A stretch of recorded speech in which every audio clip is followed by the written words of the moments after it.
யாராவது ஒரு கட்சிக்காரன் வந்து எனக்கு ஓட்டு இல்லைன்னு சொல்லி சமூக வலைதளத்தில் பதிவு பண்ணி பார்த்தீங்களா? என் வாக்கை தூக்கிட்டாங்க, எனக்கு ஓட்டு போட முடியலன்னு.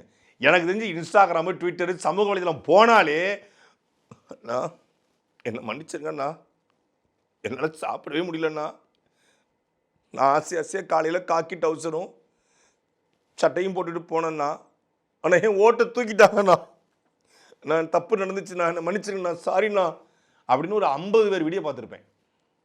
16 மணி நேரம் ட்ராவல் பண்ணி போனேன்னா, கிளாம்பாக்கத்தில் மட்டும் 8 மணி நேரம் காத்து கிடந்தேன்னா, திட்டமிட்டு பஸ்ஸே வராமடாமல் தடுத்து நம்ம ஆட்களை போகிறேன். எனக்கு போகிறவன் பூரா கிளாம்பாக்கத்தில் விஜய் ரசிகராக போயிட்டு இருக்கான். எல்லாரும் தான் போனாங்க. ஏன் நம்ம எங்கள் விருகம்பாக்கம் வேட்பாளர் சந்தோஷ் கூட கிளாம்பாக்கத்தில் காத்து கிடந்து 16 மணி நேரம் ட்ராவல் பண்ணி நேற்று நாளை 4 மணிக்கு தான் திருவரம்பூர் போய் ஓட்ட போட்டார்.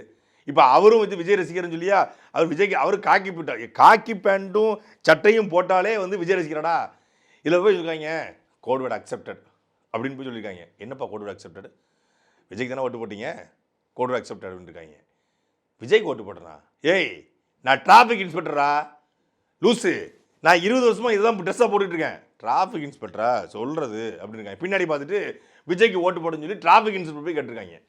ஏன்னா இப்போ ஒரு காக்கி கலர் பேண்ட்டும் வெள்ளை கலர் சட்டையும் எவனும் போடக்கூடாது.